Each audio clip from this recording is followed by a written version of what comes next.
Shri Guru Gauranga Krishna Prabhu Shri Prabhupada ki jai.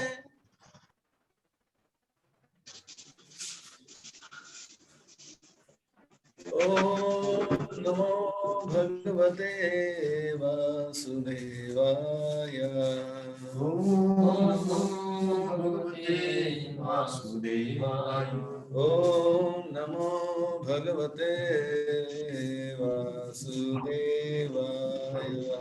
Om Namo Bhagavate Vasudevaya. Om Namo Bhagavate Vasudevaya.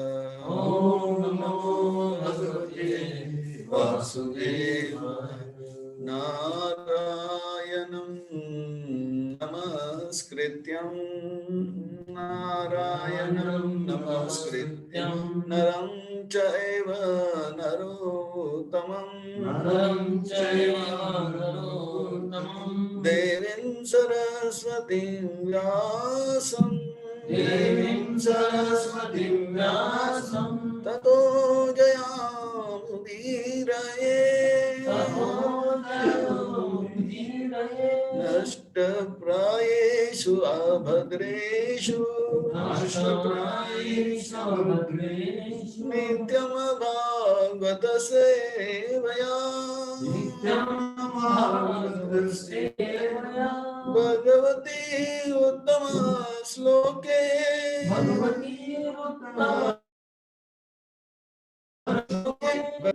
Bhakti Naishtaki Bhakti Naishtaki Bhaktir Bhakti Naishtaki Bhaktir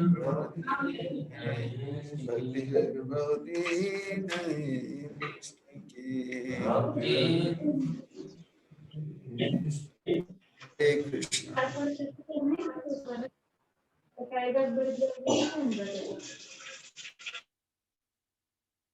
आज हम ग्रंथ श्रीमद् भागवतम स्कंद 9 अध्याय 2 के श्लोकों के अनुवाद की ओर प्रस्थान करेंगे और अध्याय 3 की ओर भी बढ़ेंगे। अध्याय 2 का शीर्षक है मनु के पुत्रों के वंशावली, और तदंतर अध्याय नंबर 3 जो है सुकन्या तथा च्यवन मुनि का विवाह। इन श्लोकों में प्रभुपाद जी का तात्पर्य नहीं है, इसलिए हम इनके अनुवाद को देखकर जाएंगे और समय को ध्यान रखते हुए हम थोड़ा संक्षेप में या थोड़ा जल्दी जाने का प्रयास करेंगे। सार यह है कि परीक्षित महाराज जी की 7 दिन की अवधि है और उनके जीवन में भी समय बहुत कम है, तो उन्होंने विशेष विनंती किया कि भक्तों से कि अलम गायतः विष्णु गाता, कृपा करके मुझे शीघ्र भगवान विष्णु की कथाओं सुनाइए। तब सुखदेव गोस्वामी महाराज का भी आगमन होता है, उनसे भी यही निवेदन करते हैं कि हर समय हर स्थान पे हर परिस्थिति में एक जीव को, खास करके मनुष्य को क्या करना चाहिए और खास करके जिनका मृत्यु निकट है उनको क्या करना चाहिए। तो सुखदेव गोस्वामी महाराज का भी यही उत्तर है, तस्मात् सर्वात्मा तस्मात् भारत सर्वेषु, फिर भगवान ईश्वर हरि, तो ये यही कहते हैं कि श्रोतव्यश्च कृतव्यश्च स्मर्तव्यश्च इच्छा अभयम करके, तो बहुत सुंदर बात बता, जिसको भय से बचना है इनको सतत भगवान का एक। तो इन्हीं श्रृंखला में मनु के पुत्रों का भी वर्णन आता है और इनमें भी ये बहुत बहुत विशेष है, क्योंकि अब जो वर्णन हो रहा है वो सूर्यवंशी राजाओं का वर्णन होगा और चंद्रवंशी राजाओं का वर्णन होगा, और ये वंश अपने अपने महिमा मंडित है क्योंकि भगवान स्वयं आए हैं उसमें। तो आइए हम लोग इनके अनुवाद के ओर प्रस्थान करते हैं। श्लोक नंबर 25 का अनुवाद से शुरू करके शीघ्र विंशति के पुत्र का नाम स्तंभ था, जिसका पुत्र महान एवं धार्मिक राजा खनी नेत्र हुआ। हे राजा, खनी नेत्र का पुत्र राजा कर्णदम हुआ। कर्णदम से अविशित नामक पुत्र हुआ, जिसका पुत्र मरुत तथा जो सम्राट था।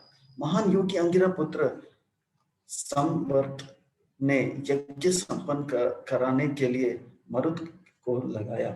राजा मरुत के यज्ञ में का साज समान अत्यंत सुंदर था, क्योंकि सारे वस्तुएं सोने के बनी थी। निसंदेह उसके यज्ञ की तुलना किसी भी दूसरे यज्ञ से नहीं की जा सकती है। महाराज मरुत का यज्ञ का वर्णन अन्य पुराणों में आता है। आज तक जितने भी यज्ञ हुए उनमें से सबसे श्रेष्ठ इनका यज्ञ माना जाता है। बहुत सुंदर यज्ञ माना जाता है। आगे उस यज्ञ में सोमरस की बहुत अधिक मात्रा पीने से राजा इंद्र मदंध हो गया और ब्राह्मणों ने प्रचुर दक्षिणा मिली, जिससे वे संतुष्ट थे।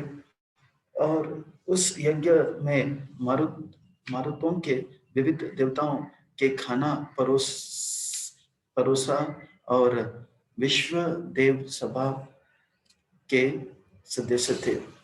इसमें तात्पर्य छोटा सा, मरुत द्वारा संपन्न किए गए यज्ञ से सभी लोग, विशेष रूप से ब्राह्मण तथा क्षत्रिय प्रसन्न थे।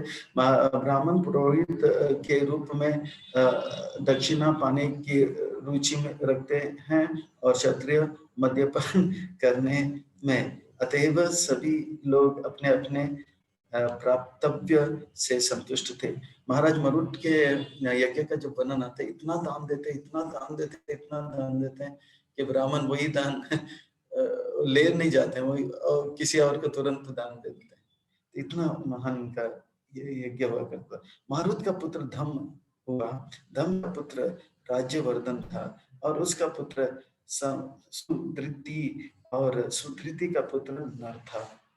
नर का पुत्र केवल हुआ और उसका पुत्र धूमान था, जिसका पुत्र भगवान वेगवान हुआ, वेगवान का पुत्र बुद्ध हुआ, और बुद्ध का पुत्र त्रिन बिंदु था, जो कि पृथ्वी का राजा बना।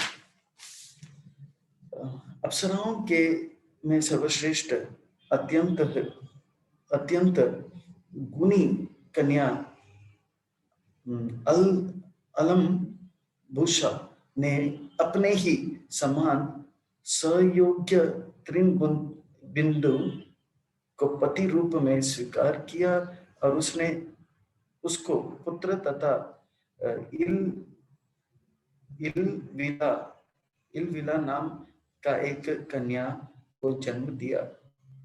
महान संत योगेश्वर विश्व विश्व ने अपने पिता से परम विद्या प्राप्त करके इलविला के गर्भ से परम विख्यात पुत्र धन प्रदाता कुबेर को उत्पन्न किया। तो कुबेर जी का भी वर्णन आ जाता है। त्रिन बिंदु के 3 पुत्र थे, विशाल, शून्य बंधु तथा धूम्र केतु। इन तीनों ने एक वंश चलाया और वैशाली नामक एक महल बनाया। विशाल का पुत्र हेमचंद्र कहलाया, और उसका पुत्र धम्राक्ष हुआ, जिसका पुत्र संयम तथा, और उसके पुत्रों का नाम देवज तथा कृष्वस थे। कृशास्व का पुत्र सोमदत्त हुआ, जिसने अश्वमेध यज्ञ किए और इस प्रकार भगवान विष्णु को संतुष्ट किया। भगवान की पूजा करने से उसे ऐसा उच्च पद प्राप्त हुआ जो बड़े बड़े योगियों को मिलता है। सोमदत्त का पुत्र सुमति था, जिसका पुत्र जन्मेजय हुआ। विशाल वंश में प्रकट होकर इन सारे राजाओं ने राजा त्रिन बिंदु की विख्यात पद को बनाया रखा। आगे चलते हैं। सुकन्या तथा च्यवन मुनि का विवाह। ये च्यवन मुनि का हम लोग नाम बहुत सुनते हैं। च्यवन मुनि का नाम भागवत के पहले स्कंद में भी आता है, जहाँ पे परीक्षित महाराज जब कथा सुनने के लिए 7 दिन उपस्थित थे गंगा के तट पर, बहुत सारे मुनियों में च्यवन ऋषि का भी नाम आता है। और च्यवन ऋषि के से ही आज हम लोग जो है जो च्यवन प्राश नाम का जो जड़ी बूटी पीते हैं, वो च्यवन ऋषि के द्वारा बनाया गया और बहुत ही विख्यात मुनि माने जाते हैं। अब इनका कथा हम श्रवण करते हैं। श्री सुकवाच। अब श्री सुखदेव गोस्वामी ने आगे कहा, हे राजन, मनु का दूसरा पुत्र राजा सरयाती वैदिक ज्ञान में पारंगत था और अंगिरा वंशियों द्वारा संपन्न होने वाले यज्ञ के दूसरे दिन के उत्सवों के विषय में आदेश दिए। सरयाती का के एक सुकन्या नामक सुंदर कमल नेत्री कन्या थी। अब ये सुकन्या से संबंधित ये पूरा कथा भी चलेगा, जिसके साथ वे जंगल में च्यवन मुनि के आश्रम को देखने गए। अभी से ये कथा आरंभ होगा और बड़ा ध्यान देना, ये कथा में जो घटना घटेगी ये इससे बहुत बड़ा शिक्षा हमें मिलने वाला है। जब वह सुकन्या जंगल में अपने सहेलियों के इसी गिरी हुई वृक्षों से विविध प्रकार के फल एकत्र कर रही थी, तो उसने भांभी के छेद, यानी कि एक भांभी के छेद में 2 जुगनू जैसे चमकीली वस्तुएं देखी। भांभी के छेद यानी कि एक एंटल जैसा, चींटी का पहाड़, उसमें 2 चमकता हुआ जुगनू जैसे क्या देखे, वस्तुएं देखे, और मानो विधाता से प्रेरित होकर उस तरुणी ने बिना जाने उन दोनों जुगनों को एक कांटे से छेद दिया, जिससे उनमें से रक्त फूटकर बाहर आने लगा। ये विधाता के द्वारा रचित है, सुखदेव गोस्वामी महाराज का नहीं, यानी कि ये ऐसा नहीं था कि उनके कर्मों में था, पर ये भगवान का एक प्लान था। उसके बाद ही सरियाती के सारे, अभी देखो क्या होता है, अभी क्या हुआ ये भी देखते हैं। सरियाती, इसके बाद ही सरियाती के सारे सैनिकों को तुरंत ही मलमूत्र में अवरोध होने लगा। अगर ऐसा होगा तो बहुत खतरनाक हो जाता है। देखिए, मनुष्य शरीर ऐसा है कि वो इनपुट भी करते हैं, आउटपुट भी करते हैं, पर देवताओं का शरीर ऐसा है कि वो इनपुट करते हैं पर आउटपुट नहीं करते हैं। जब भागवत के 33 स्कंद में वर्णन आता है कर्दमनी महाराज का जो विमान, तो वहां पे सब कुछ मेंशन करते हैं, पर वहां पर ऐसा वर्णन नहीं आता है कि वहां पे उन्होंने एक लैबोरेटरी या टॉयलेट बनाया था, क्योंकि ये विमान देवताओं के जो वैभव है उससे भी ज्यादा श्रेष्ठ है। और देवताओं के वहां पे घी पीते हैं, जूस पीते हैं, पर मलमूत्र नहीं त्यागते, वहां पे लैबोरेटरी नहीं होता है। तो कर्दमनी महाराज के विमान में भी कोई लैबोरेटरी का सिस्टम नहीं था, वो खाते थे और तंदुरुस्त रहते थे। तो पर यहाँ पे अगर किसी का मलमूत्र बंद हो जाए तो, और भगवान भी जब लीला कर यशोदा मैया के अंदर, वो भी मल त्यागते थे। नहीं तो माँ यशोदा को बहुत बुरा लगता है, मेरा भी अच्छा मलमूत्र नहीं त्याग रहा है, तो माँ कितना चिंतित होगी, है ना। It will be very cause of anxiety, क्या हो गया, आयुर्वेद डॉक्टर वैद्य के पास लेके जाओ। पर भगवान का मलमूत्र भी दिव्य होता है। ऋषभदेव महाराज का जब वर्णन आता है, तो वर्णन आता है कि वो ऐसे जो है अजगर वृत्ति को पालन किया, ऐसे अजगर वृत्ति को पालन किए कि एक तो वो जंगल में चले गए, जंगल में एक ही जगह पे रहते थे, वहीं पे मल मूत्र त्यागते थे और मूत्र में त्यागते थे, और वहीं पे मल मूत्र से लोटपोट होते थे। पर उस मल मूत्र का जब वर्णन आता है भागवत में, तो कहते हैं कि 50 माइल तक चंदन का सुगंध आता है। यह है दिव्य था। आज बहुत सारे लोग आए दिन कहते हैं कि हम भी भगवान हैं, हम भी भगवान। तो बोले मिस्टर भगवान, थोड़ा सा पैथोलॉजी लैब में आइए, आपका थोड़ा मन क्या कीजिए, और इसका होगा अभी क्या टेस्ट, स्टूल टेस्ट और यूरिन टेस्ट। अभी अगर आपके मलमूत्र से सुगंध निकलेगा तो आप पास होगे, नहीं तो आपको जेल में डाल देगा। तो भगवान भी जब भगवान जैसे मनुष्य जैसे बनकर आते हैं, तो भगवान भी कभी कभी ऐसे वो भी मलमूत्र त्यागते हैं। तो अभी आगे जो वर्णन आता है, यह कितनी विचित्र बात है कि हम में से किसी ने भृगुपुत्र च्यवन मुनि को कुछ अहित करने का प्रयास किया। निश्चय ही ऐसा लगता है कि हम में से किसी ने इसी आश्रम को अपवित्र कर दिया। अब महाराज सोच रहे थे जरूर कुछ अपराध हुआ, जरूर कुछ अपराध हुआ। अब जो है सुकन्या जो है आगे जाके पिता से कहती है, अत्यंत भयभीत सुकन्या। देखिए ये सिचुएशन ऐसा है कि वो भी छोटी सी बालिका है और इतना बड़ा ये हो गया, इट्स अ सीरियस मैटर। बच्चे डर जाते हैं, कभी कभी वो सामने आते भी नहीं है, पर सुकन्या भी भयभीत होकर अभी आगे आ गई, अपने पिता के पास आ गई। उसके पास थोड़ा हिम्मत था। मैंने कुछ गलती की है, क्योंकि मैंने अज्ञानवश इन दोनों चमकीली वस्तुओं को कांटे से छेद दिया। She was brave enough to speak. बहुत सारे बच्चे हैं ना, कभी गलती कर देते हैं और डर के मारे बोलते भी नहीं है, पर she was brave, क्योंकि वो उम्र में ऐसा हो जाता है, डर लग जाता है। पर हमेशा थोड़ा सा गलती गलती है, अगर हम बताएंगे तो आशीर्वाद भी मिलेगा और गलती से क्षमा भी हो जाएगा। अपनी पुत्री से यह सुनकर राजा सरियाती अत्यधिक डर गए। उन्होंने अनेक प्रकार से च्यवन मुनि को शांत करने का प्रयत्न किया, क्योंकि वे ही उस बावी के छेद के भीतर थे। अब वर्णन आता है, तदभिप्रायाम् आज्ञाय प्रददुहित्रं मुने कृच्छ्रात् मुक्ततं आमंत्रय पुरम प्रयात समाहिता। मैं शब्दार्थ क्या और प्रस्थान करूंगा, समय का अभाव है, ठीक है। शब्दों का आप सब कृपा करके उच्चारण कर सकते हैं। तत् च्यवन मुनि का अभिप्रायाम प्रयोजन आज्ञाय समझकर प्रादात प्रदान कर दिया।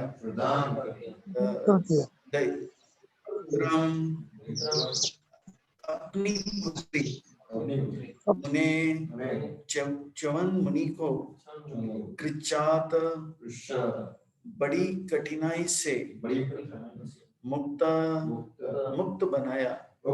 तम मुनि को आमंत्रय अनुमति लेकर पुरम अपने स्थान को प्रायात चला गया। समाहित अत्यधिक विचार मग्न।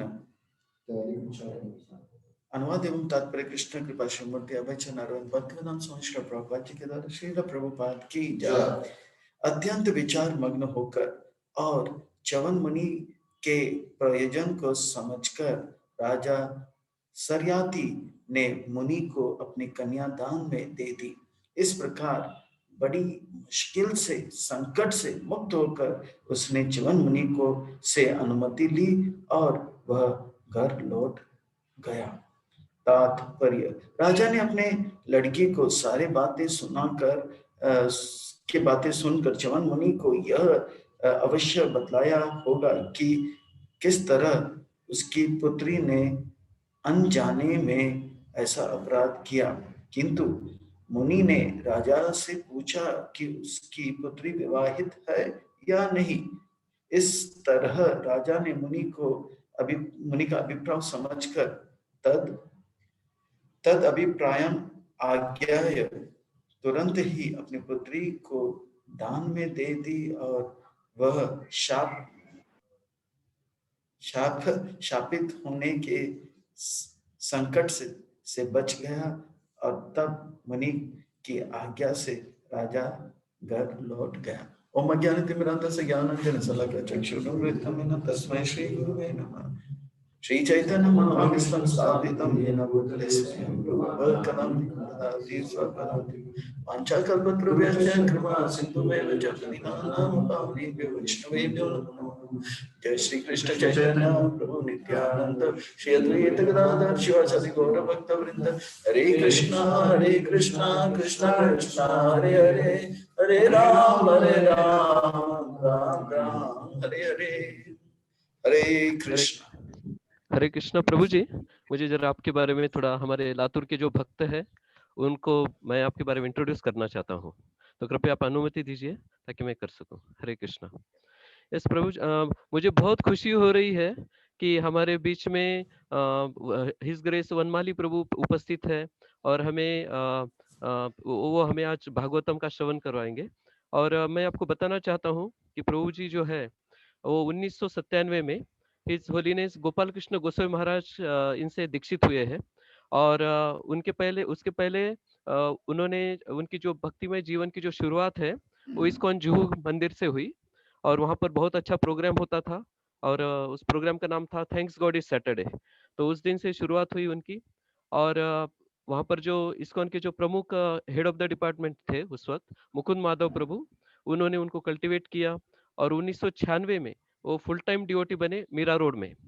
और 15 साल से वो इस्कॉन मीरा रोड के वाइस प्रेसिडेंट है और उन्होंने कांग्रेगेशन प्रीचिंग, यूथ प्रीचिंग और उनको कल्टीवेट करना, ये सेवा की है। इसके अलावा उन्होंने फंड रेजिंग का भी बहुत सेवा किया बहुत सालों तक। और उनके बारे में बताना चाहूँगा कि उन्होंने जो बीएससी फिजिक्स में मुंबई यूनिवर्सिटी से डिग्री प्राप्त की और 1989 में 6 साल तक उन्होंने आर्मी ऑफिसर रहे हैं। वो भी कहाँ पर? भारत पाकिस्तान के बॉर्डर पर, जो भुज है राजस्थान है, उनके बॉर्डर पे उन्होंने सेवा की। इसके अलावा वो अभी इस्कॉन में आने के बाद पूर्व और दक्षिण अफ्रीका और इसके अलावा जो नेपाल है, वहाँ पर भी वो प्रचार करते जाते हैं, वहाँ पर सफर करके वहाँ पर लोगों को प्रचार करते हैं। और अभी वो सन्यासी के लिस्ट में है। प्रभु जी अभी सन्यासी के लिस्ट में है। और जो ऑब्जर्वेशन का पीरियड होता है, जैसे जीबीसी का जो स्टैंडर्ड है, उस हिसाब से उन्होंने 5 साल पूरा कंप्लीट कर दिया, सफलतापूर्वक कंप्लीट कर दिया है। और अभी कोरोना की वजह से थोड़ा पोस्टपोन हो गया है, लेकिन अभी जैसे ही अगला जो रहेगा संन्यास सेरेमनी, उनमें उनका दीक्षा हो जाएगा, संन्यास दीक्षा हो जाएगा। और प्रभु जी का मैंने भी कई बार लेक्चर सुने हैं। प्रभु जी बहुत ही कोमल हृदय वाले हैं, नम्र है। और उनकी जो मधुरवाणी है वो आज हमें सुनने को मिल रही है। आज हमारा बहुत सौभाग्य है, सौभाग्य ही नहीं बल्कि अनंत कोटि भाग्य है कि उनके मुख से श्रवण करने का हमें मौका मिल रहा है। तो आज हम उनका हार्दिक स्वागत करते हैं 3 बार हरि बोल बोल के। हरि बोल, हरि बोल, हरि बोल। हरि बोल, हरि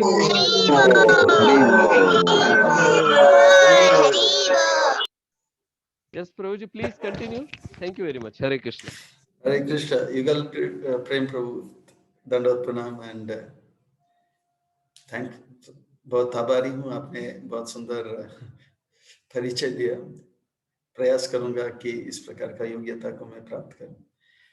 हरे कृष्ण। अंतर्राष्ट्रीय कृष्ण भावना भावित संघ इस्कॉन लातूर की ओर से आज के प्रातःकाल श्रीमद् भागवत सत्र में आए भक्तों का, धर्म प्रेमियों का, कथा प्रेमियों का, अतिथियों का, आजीवन सदस्यों का हार्दिक स्वागत करते हैं। आप सब श्री श्री राधा गोपीनाथ, राधा माधव जी के शुभकामनाएं स्वीकार करें, शिल प्रभुपाद जी की कृपा प्राप्त करें। आज हम आप सब अत्यंत ही भाग्यशाली हैं, क्योंकि मानव देह में प्राप्त होने वाली जो सर्वोच्च उत्कृष्ट सेवा है वो है सत्संग का। इसका लाभ श्री श्री राधा माधव जी की कृपा से हमें मिल रहा है, उनके आयतु की कृपा से मिल रहा है। इसलिए भगवान के चरणारविंद में कोटि कोटि वंदन प्रणाम अर्पण करते हैं। श्रील प्रभुपाद जी के चरणारविंद में भी कोटि कोटि वंदन प्रणाम, गुरु वर्ग के चरणारविंद में भी कोटि कोटि प्रणाम अर्पण करते हुए आप सब उपस्थित वैष्णव एवं वैष्णवी भगवत चरण अनुरागी महान भगवत वृंदों के चरणों में प्रणाम अर्पण करते हुए आज के इस सत्र की ओर अग्रसर होते हैं। आज के इस कथा को प्रारंभ करते हैं। श्रीमद् भागवतम वैष्णव भक्तों का परम धन है। परमहंस चक्र चूड़ामणि श्री सुखदेव गोस्वामी महाराज, जिन्हें व्यासनंदन भी कहा जाता है, भगवान व्यास पुत्र भी कहा जाता है, जिन्हें व्यासाकी भी कहा जाता है, जिन्हें वे भगवान के इस दिव्य लीलाओं को श्रवण कर रहे हैं, उनके गुणों को स्मरण करते हुए आमरण अनशन व्रत परायण श्रील परीक्षित महाराज जी को यह दिव्य कथाएं सुनाते सुनाते अब भगवान के इस विशेष लीलाएं, खास करके सूर्यवंशी राजाओं का, जिनमें स्वयं भगवान राम प्रकट हुए, और चंद्रवंशी वंशी जो राजा हैं उनका कथा श्रवण कराएंगे। उन्हीं कथाओं के श्रृंखला में हम देख रहे हैं एक के बाद एक राजाओं का, मनु के पुत्रों से आने वाले वंशों का वर्णन आता है। यह सब सुनकर हमें लगेगा इन सब नामों को हम क्यों सुन रहे हैं।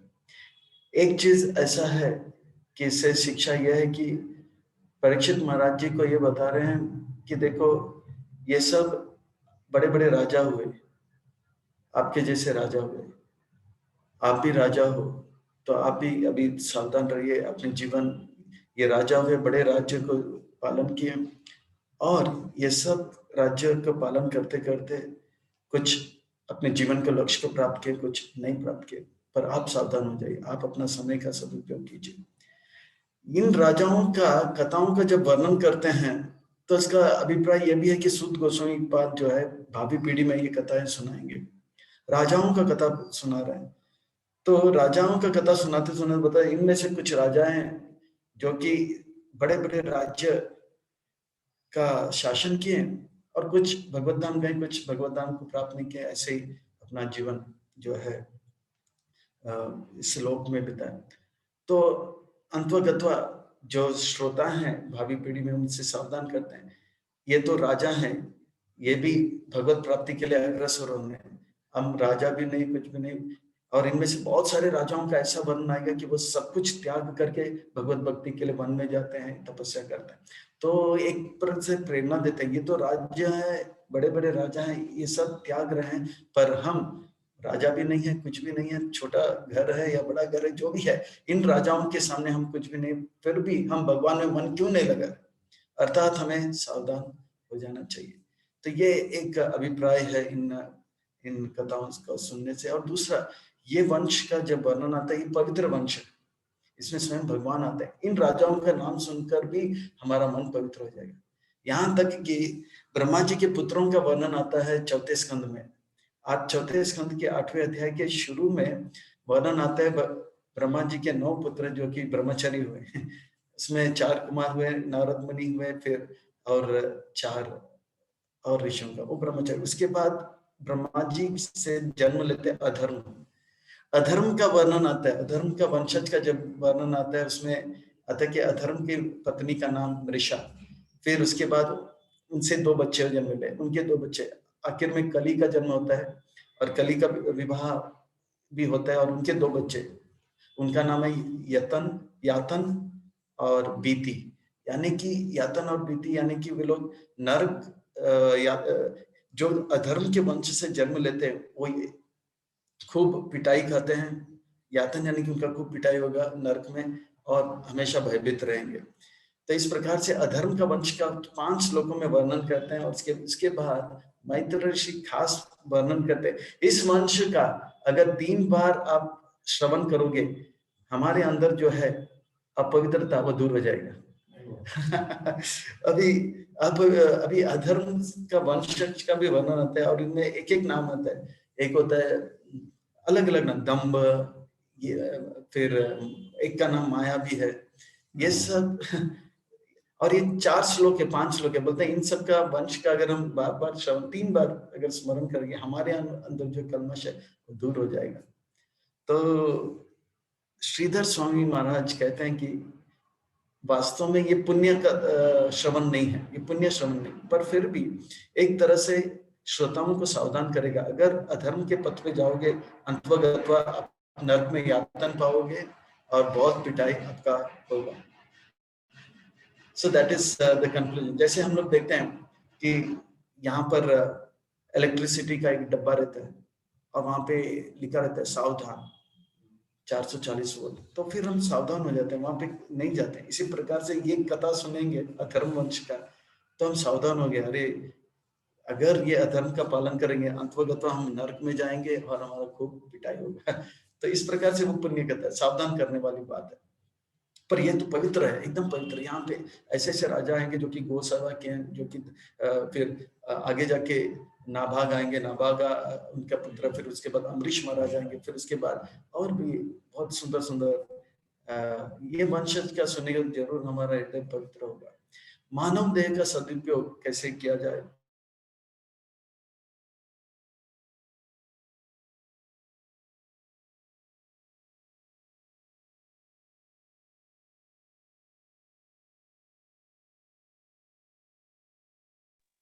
हरे कृष्णा। प्रोज आवाज बंद हो गया आपका प्रोज, हरि बोल। भगवान का इच्छा था, भगवान की योजना के अनुसार ये हुआ।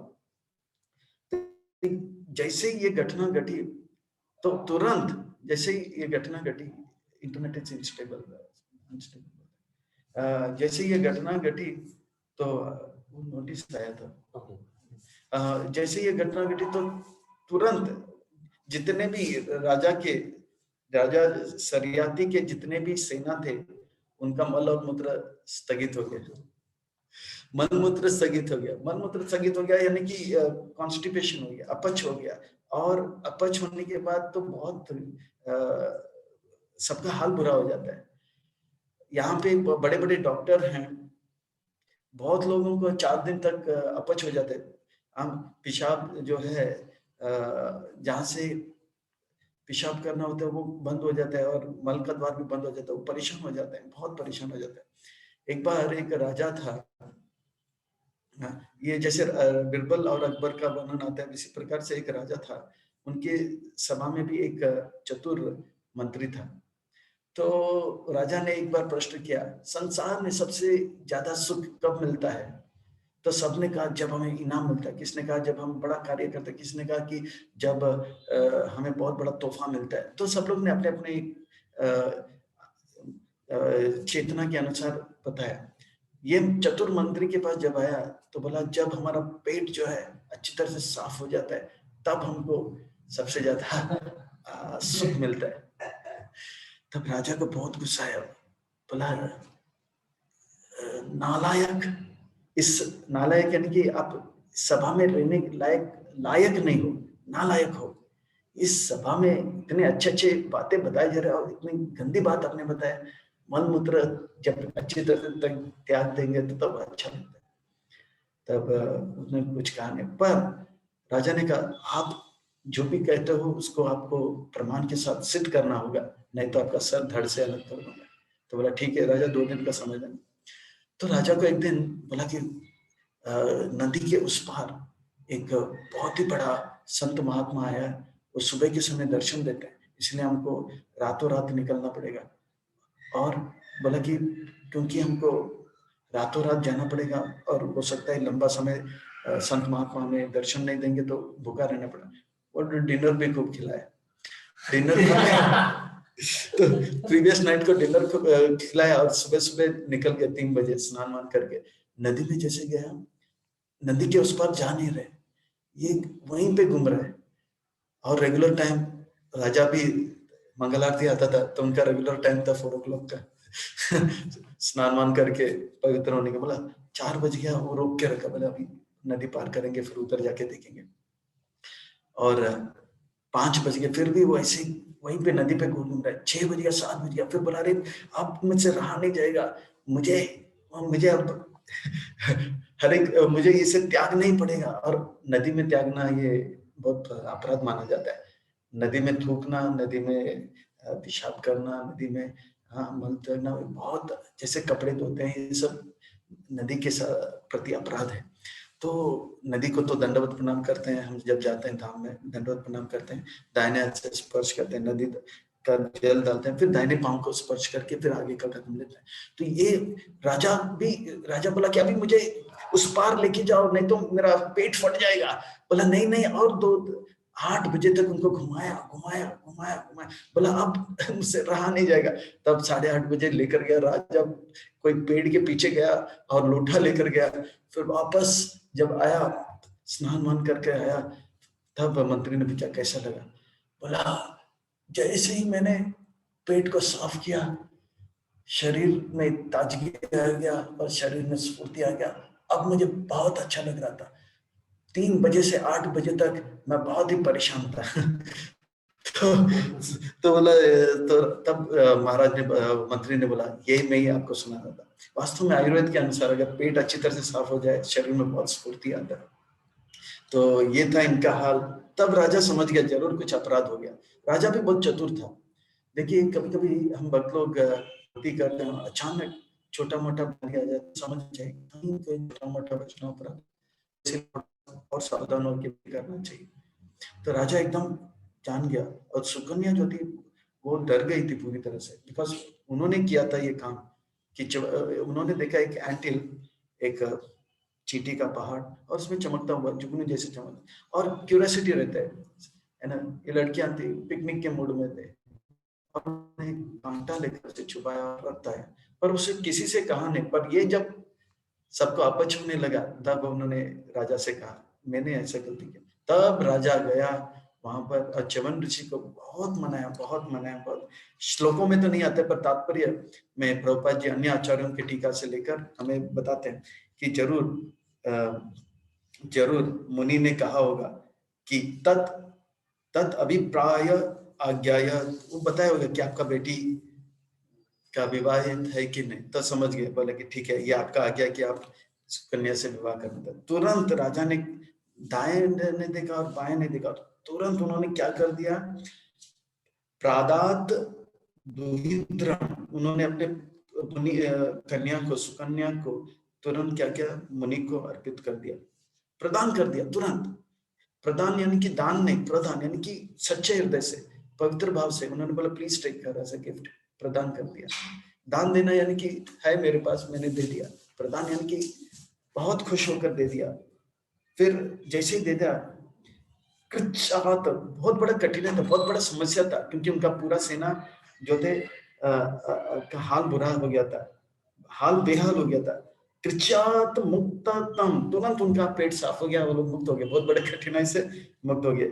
और इस प्रकार से जैसे ही ये इस प्रकार से भयंकर भयंकर कष्ट से वे मुक्त हो गए, सब लोग खुश हो गए। तब राजा ने हाथ जोड़कर आमंत्राय, उन्होंने अनुमति लिया, अब मैं जा सकता हूँ, अब मैं जा सकता हूँ। आमंत्रण लेके उस स्थान से वो बड़े अत्यधिक वो चले गए। तो इस प्रकार से राजा बहुत सावधान था, क्योंकि राजा जो है एक प्रकार से राज ऋषि है, उनको पता है, एक वैष्णव है, उनको पता है ये मनुष्य जीवन जो है बहुत ही दुर्लभता से मिलता है।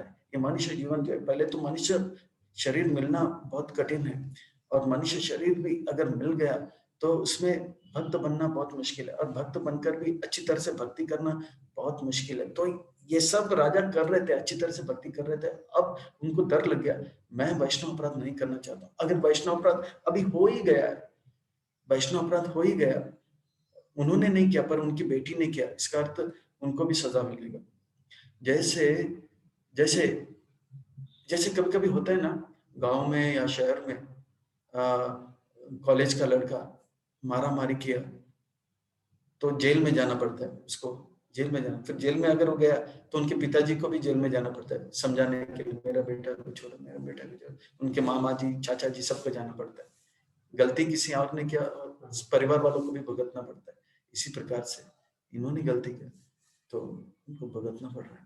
तो गए, बोला कि कुछ करूंगा, और तुरंत उन्होंने इस अपराध को, है ना, क्षमा मांगने के लिए, क्योंकि उनको पता है मनुष्य जीवन जो है वैष्णव सेवा करने के लिए मिला है।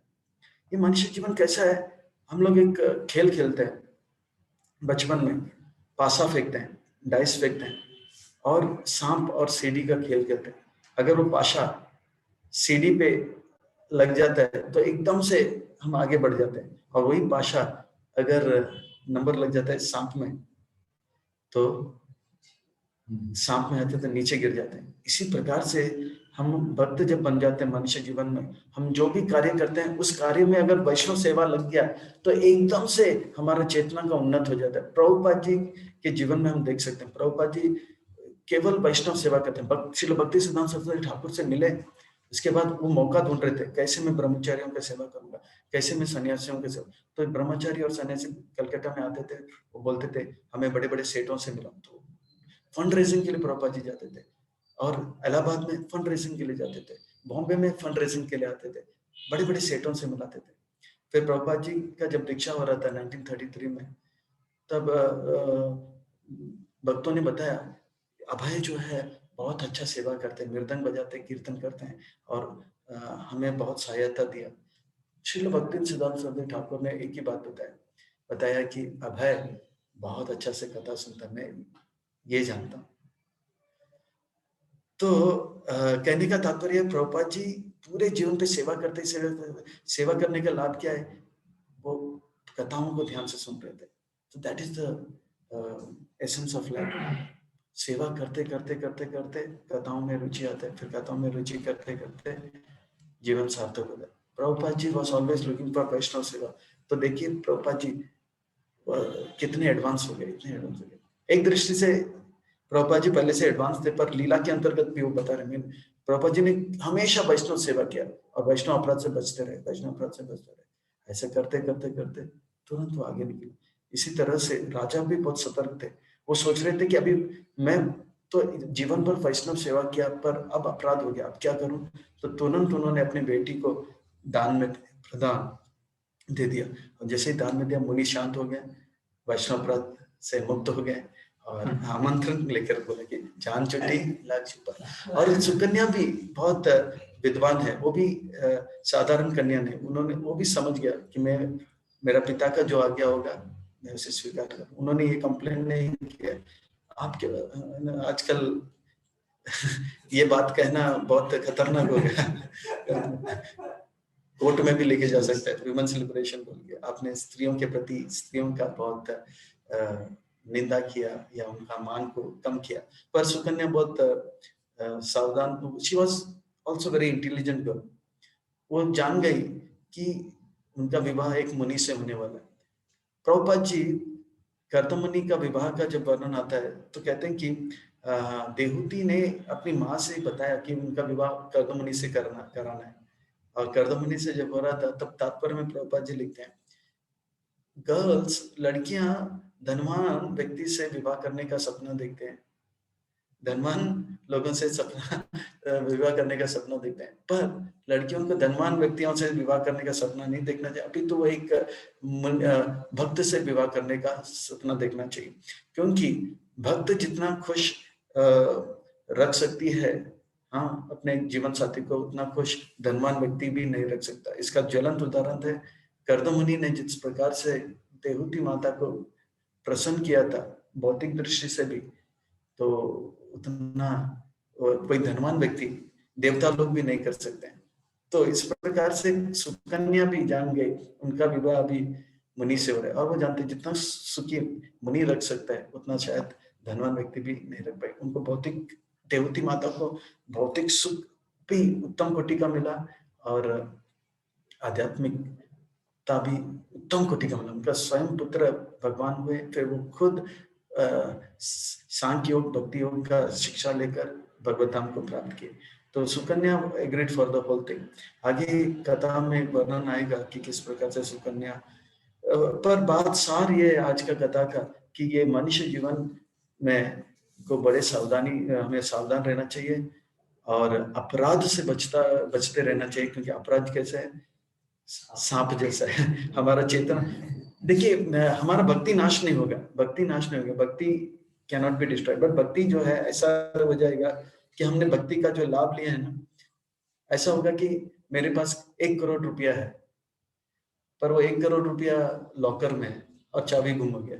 अरे मेरा पैसा है, मेरा पैसा है, पर मैं नहीं दे सकता। इसी प्रकार से मैंने इतना भक्ति किया पर भक्ति का सुख नहीं मिलेगा, बिकॉज ऑफ ऑफेंस भक्ति का सुख नहीं मिलेगा। या हमारे बैंक में बहुत पैसा है और बैंक वाले को बोला मेरा पैसा मुझे दे दो, पर बैंक बोलेगा नहीं आज सैटरडे आपको मिलेगा नहीं, कल संडे मिलेगा, और मंडे अगस्त 15 तक नहीं मिलेगा। नहीं मेरा पैसा है, कितना भी सर फोड़ो मिलेगा नहीं, आपको ट्यूसडे आना पड़ेगा। वो समय भी या तो अपराध का समय के साथ क्षय होता है, या अपराध वैष्णव से जिनके प्रति अपराधों से क्षमा होना, तो अपराधों से बचते रहना चाहिए और वैष्णव सेवा करते रहना चाहिए, वैष्णव सेवा करते रहना। और हमारे लिए सबसे अच्छा सेवा क्या है? प्रभुपाद जी का सेवा भी वैष्णव सेवा है। तो प्रभुपाद जी की सेवाओं में, अनेक सेवाओं में प्रभुपाद जी का ग्रंथ पढ़ना सबसे उत्तम कोटि का सेवा है। प्रभुपाद जी बहुत प्रसन्न होता है। तो ये सेवा करके हम भले अनपढ़ हो या जो भी हो, हाँ निकृष्ट कोटि के चेतना भी हो, पर प्रभुपाद जी की कृपा से ज्ञान भी आ जाएगा, वैराग्य भी। वासुदेव भगवती भक्ति योग जित जनेति आशु वैराग्य ज्ञानंतय आयति, ज्ञान वैराग्य आ जाएगा। तो यह है भक्ति, बहुत सरल है, बहुत सरल है, बहुत सरल है। वैष्णव सेवा करो, वैष्णव अपराध से बचते रहो, अपने आप आगे जाओगे। जैसे बॉम्बे में ट्रेन के बारे में बना था, इतना गर्दी आता है, इतना गर्दी आता है, आपको चढ़ने का प्रयास नहीं करना चाहिए, खाली गर्दी के बीच में रहो, बाकी ट्रेन आएगा गर्दी आपको इसी प्रकार से भक्तों के बीच में रहो, कुछ मत करो, खाली भक्तों वैष्णव सेवा करते रहो, वैष्णव अपराध से बचते रहो। बाकी भक्त लोग जो है, भगवान जो है या भक्ति देवी आपके चेतना को आगे बढ़ाते रहेंगे। तो यह है भक्ति। प्रभुपाद जी भगवद गीता के 8वें अध्याय के 14वें नंबर श्लोक में वर्णन करते हैं, भक्ति तात्पर्य में लिखते हैं, भक्ति योग is very simple and pure and easy. अर्थात भक्ति योग बहुत सरल है, पवित्र है और आसान है या सुलभ है। तो भक्ति योग में लगे रहे हैं हम सब, और भगवान से प्रार्थना करते हैं कि हम सब दिन दुगनी रात चौगनी प्रगति करें, सुख शांति समृद्धि और भक्ति को प्राप्त करें, अच्छे भक्त बने और उनको भक्त बनाए। इन्हीं कामनाओं के साथ वाणी को विराम देते हैं। हरे कृष्णा, दंडवत प्रणाम। हरे कृष्णा। प्रभु जी। प्रभु जी, मेरा एक प्रश्न था कि आज आप वैष्णव अपराध के बारे में और वैष्णव सेवा के बारे में बता रहे थे, तो वैष्णव अपराध एग्जैक्टली क्या होता है आप बताएंगे प्रभु जी? क्योंकि बहुत बार कंफ्यूज होते हैं कि हम कुछ करने के लिए मिशन में कुछ करने का प्रयास करते हैं, लेकिन कभी कुछ भक्त संतुष्ट होते हैं, कभी भक्त कुछ नाराज भी होते हैं। तो बेसिकली Very nice, वैष्णव Prabhu. अपराध है क्या एग्जैक्टली? क्योंकि हम जब करते हैं तो कोई भी से जब कार्य करते हैं तो कोई संतुष्ट होता है, कोई नाराज होता है, तो वो किस कैटेगरी में आता है? वैष्णव अपराध होता क्या एक्चुअली? Okay, very nice. प्रश्न कौन पूछा? हाँ, साधनानंद प्रभु. Thank you for asking this question. बहुत अच्छा और महत्वपूर्ण प्रश्न पूछा है प्रभु जी ने. वैष्णव अपराध क्या होता है? अपराध बहुत तरह के होते हैं. नाम अपराध हम सुनते हैं, फिर दाम अपराध होता है, फिर सेवा अपराध होता है. ये बहुत सारे अपराध हैं, पर वैष्णव अपराध जो है सबसे खतरनाक होता है. शास्त्र में वर्णन आता है वैष्णव अपराध 6 प्रकार का होता है. ओके, तो वैष्णव अपराध 6 प्रकार का होता है. वैष्णव को देखकर प्रसन्न ना होना, यानी कि कोई वैष्णव आ रहा है और हम वैष्णव को देखा इसको प्रणाम करने का मोबाइल देकर हमने ऐसा कर दिया, तो ये अच्छा नहीं है. ये वैष्णव अपराध आ जाता है. वैष्णव कोई भी हो, चाहे वो कनिष्ठ हो, तिलक डाले हैं, मध्यम हो या कोई भी हो, मन में एक प्रसन्नता होना चाहिए. जो भी है वो भगवान को अपना जीवन समर्पण करने जा रहा है. गृहस्थ हो, वानप्रस्थ हो या सन्यास ब्रह्मचारी कोई भी हो, तो वी शुड बी हैप्पी. अगर नहीं हुए तो वैष्णव अपराध है. दूसरा, वैष्णव के बारे में बुरा सोचना मन में. कोई भी वैष्णव है, वैष्णव वैष्णवी भगवान का भक्ति कर रहा है, उनके बारे में बुरा सोचना. ये ऐसा क्यों कर रहा है, वो ऐसा प्रोजेक्ट क्यों कर रहा है, ये ऐसा करेगा तो मेरा साथ कंपटीशन हो जाएगा, वो सब सोचना क्या हो जाता है? वैष्णव अपराध है. ये हो गया वैष्णव अपराध, सोचना. फिर वैष्णव के बारे में बुरा बुरा बोलना. जैसे एक ग्रुप है, हम लोग बात करें, अच्छा उसको तो मैं जानता हूँ, वो ना, अरे प्रभु नहीं बोला ना, दास करके बोलना. अच्छा वो दास, अच्छा अच्छा श्रीनिवास आचार्य प्रभु बोलना, श्रीनिवास प्रिय प्रभु, पर क्या बोलेंगे? बोलेगा श्रीनिवास प्रिय दास. तो इससे क्या मैं बहुत घमंडी हो रहा हूँ, है ना? उनके बारे में बुरा बोला. मुझे बोलना चाहिए श्रीनिवास प्रिय प्रभु, या दास भी नहीं बोलता है, श्रीनिवास प्रिय ना, उसको मैं जानता हूँ, वो ठीक है ठीक है. I should be very careful. Srinivas प्रिय प्रभु बोलना चाहिए. तो ये तीसरा कैटेगरी का वैष्णव अपराध हो गया. या मैं बोलूंगा श्रीनिवास प्रिय प्रभु को कल है ना, हम लोग उसको दिखाते हैं, उसको टाइम से आने के, वो आएगा ना, वो मंगल आरती में आएगा ना, वो उसका कार ही पंक्चर करके रख देते हैं. ऐसा प्लानिंग करना, ये होता है. ये दूसरा है, उनके बारे में बुरा बात करना, वैष्णव के बारे में बुरा बात करना. ये तीसरा हो गया. चौथा है कि वैष्णव के षड्यंत्र करना. कल वो मंगल आरती कैसे आता है देखते हैं हम, उसका नल ही बंद कर देते हैं, उसके कपड़े गायब कर देते हैं. वो कैसे आएगा, तिलक ही नहीं रखेंगे उसके. तो ये प्लानिंग हो गया. फिर चौथा है कि वैष्णव के साथ बॉक्सिंग करना, कराटे, कुंफू, ठाप ठूप ठाप, हाथापाई करना. और छठा है कि उसको जान से मार धड़ाक करके, गर्दन धड़ से लेकर. तो छठा और पांचवा तो हम नहीं करेंगे, पर वी शुड बी केयरफुल कि हम कोई भी वैष्णव से के प्रति प्लानिंग ना करें. तो सदानंद प्रभु, पॉइंट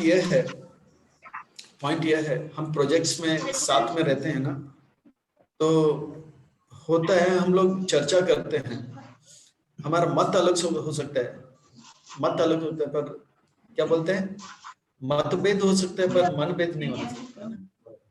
मतभेद होना चाहिए पर मनभेद.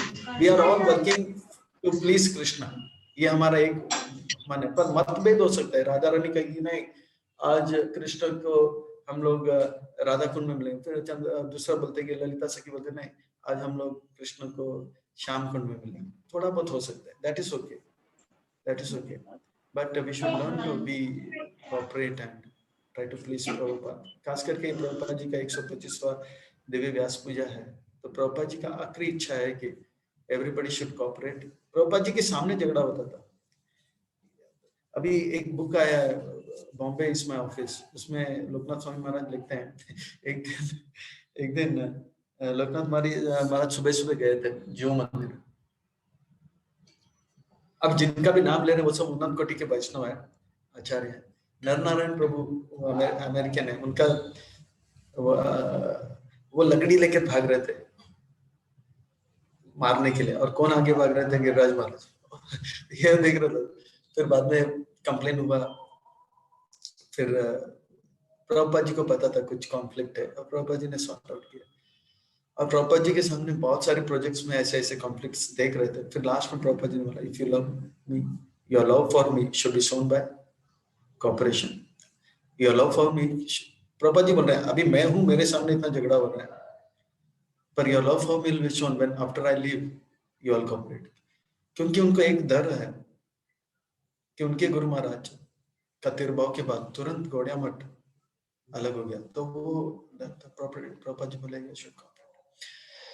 तो सदानंद प्रभु का सार ये है कि हम जो भी परिस्थिति में आते हैं, भगवान जो है 4 पॉइंट चेक करते हैं। जो भी परिस्थिति है भगवान हमारे सामने बेचते हैं, ठीक है? कोई भी हाँ, ट्रेन में या मंदिर में, ऑफिस में या कहीं पे भी भगवान ऐसे लोगों को बेचते हैं। और 4 पॉइंट चेक करेंगे, ये भक्त विनम्र है, सहनशील है, मान देता है, या मान नहीं देने पर बुरा मानता है। ये 4 पॉइंट चेक करता है। अगर हम विनम्र बनेंगे 25% मिल गया, और उन्होंने सामने वाला ने बहुत बुरा व्यवहार किया, फिर सहन किया और 50% मिल गया, और हमने उनको मान दिया तो 75% मिल गया, और उन्होंने हमें मान नहीं दिया, अपमान किया, फिर भी हम बुरा नहीं माने तो 100% पास। अगर उस सिचुएशन में हम लोग बोले कि ये कौन है, इसको तो जानता हूं मैं, ये मेरे सामने है तो अभी भक्त बना, हम उनको विनम्रता नहीं दिखाते हैं, ये तो नया नया भक्त आया मेरे सामने, यानी कि हमें विनम्रता में फेल हो गया, 25% कम। फिर उन्होंने कुछ बोल दिया तो इसलिए हमने भी ऊंचे स्वर में बोल दिया, तो सहनशीलता में भी फेल, 50% कम। फिर क्योंकि वो हमारे सामने नया भक्त बना, इसलिए हमने उनको मान नहीं दिया, तो 75% कम। और उनको वो भी गुस्से में मान नहीं दिया, बोला अरे इतना छोटा होकर मुझे मान नहीं दिया, मैंने उनको भक्त बनाया, उसने मान नहीं दिया, तो और 0%। उस टेस्ट में हम लोग फेल हो गए। तो भगवान फिर भक्ति से हम अलग नहीं होंगे, फिर अब एक सरप्राइज टेस्ट आएगा। तो हमें भगवान हर सिचुएशन में डालते हैं, ऑकवर्ड सिचुएशन में डालते हैं। तो हर सिचुएशन में we should try to be this 4 things. Rest भगवान विल टेक केयर, भगवान हमारा रक्षा करेंगे, वैष्णव सेवा होता रहेगा, वैष्णव अपराध से बचते रहेंगे, हम आगे बढ़ते रहेंगे। तो in every situation try to maintain this 4 points, तो वैष्णव अपराध बिल्कुल नहीं होगा। ये बताना आसान है, पर लाइफ में इंप्लीमेंट पर बताना आसान, पर इट्स नॉट इम्पॉसिबल आल्सो, है ना? थोड़ा सा प्रयास करेंगे ना, it will be possible. Okay. एक बार गिरिराज महाराज लेक्चर दे रहे थे रास बिहारी मंदिर में, 19 अभी ये लेटेस्ट इस साल पे जनवरी 14 को उद्घाटन हुआ था, 44th रास बिहारी एनिवर्सरी। तो ऑनलाइन लेक्चर चल रहा था, तब देवकीनंदन प्रभु ने एक प्रश्न पूछा, टॉलरेट टॉलरेट टॉलरेट। देवकीनंदन प्रभु आप लोग जानते होंगे, मेरी बहुत सेवा किया है संस्था के लिए, बहुत फंड रेजिंग करते हैं, कथा भी करते हैं, अच्छा वैष्णव। तो देवकीनंदन टॉलरेट टॉलरेट टॉलरेट, क्योंकि गिरिराज महाराज को ये लोग सब बचपन से जानते थे, मतलब वो छोटे थे तभी भक्त बने थे, तो उन्होंने सेवा भी किया। बोलो tolerate Maharaj, what is the limit for tolerating? तो प्रश्न बहुत स्टाइल में पूछा, बहुत अच्छा भी पूछा, और टॉपिक से कनेक्टेड था। गिरिराज महाराज जो बोले थे उस टॉपिक से कनेक्टेड। फिर गिरिराज महाराज थोड़ा पॉज लिए, बोला, फिर आंसर किए, बोले कि as a Vaishnava, we have no other option.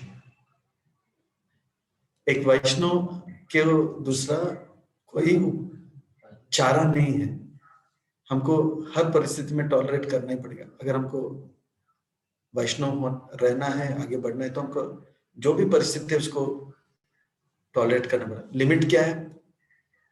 कोई लिमिट नहीं। Tolerate tolerate tolerate tolerate tolerate.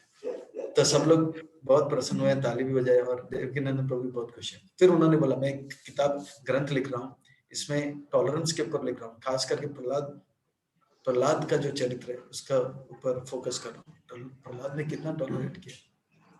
So there will be awkward situation, it is a test from Krishna.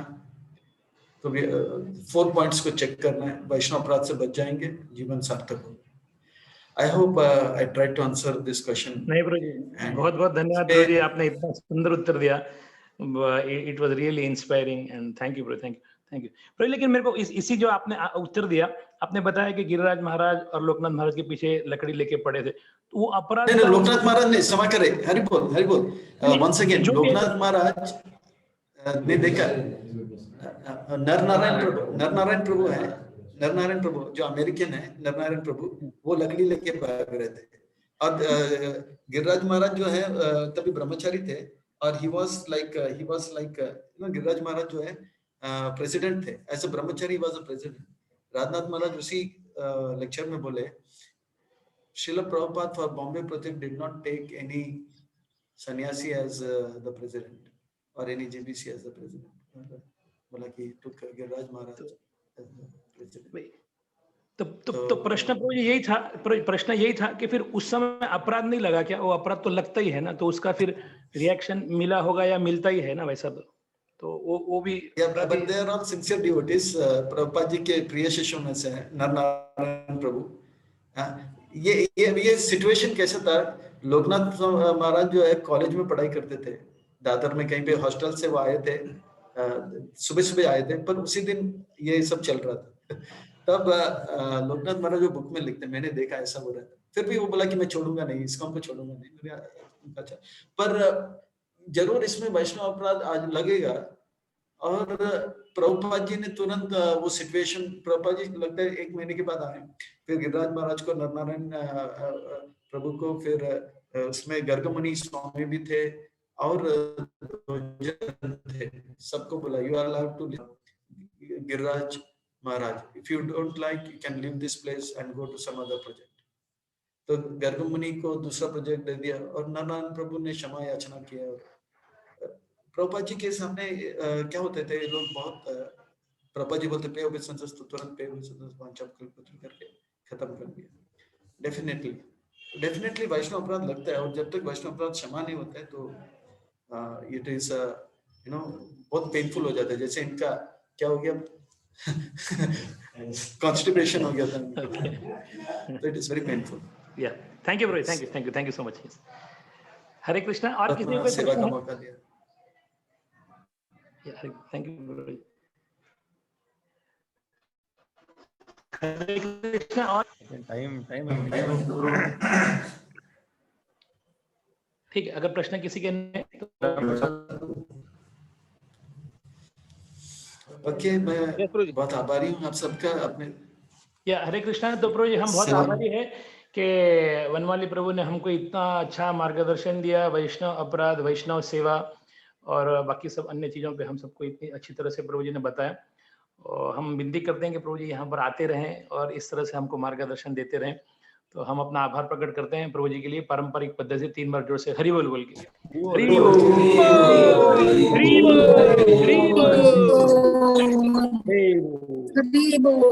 बोल। इसके साथ साथ एक 2 छोटे अनाउंसमेंट है कि आज बलदेव प्रभु भी आ रहे हैं दोपहर में, और आज शाम को 5:30 से 8 बजे तक हमारे कांग्रेगेशन डिवोटी सरोज अग्रवाल माता जी, उनके यहाँ पे संध्या के समय एक प्रोग्राम का आयोजन किया गया है। 5:30 बजे से कीर्तन स्टार्ट होगा और 6 बजे शार्प लेक्चर स्टार्ट होगा। तो वहाँ पर सभी भक्तों से निवेदन है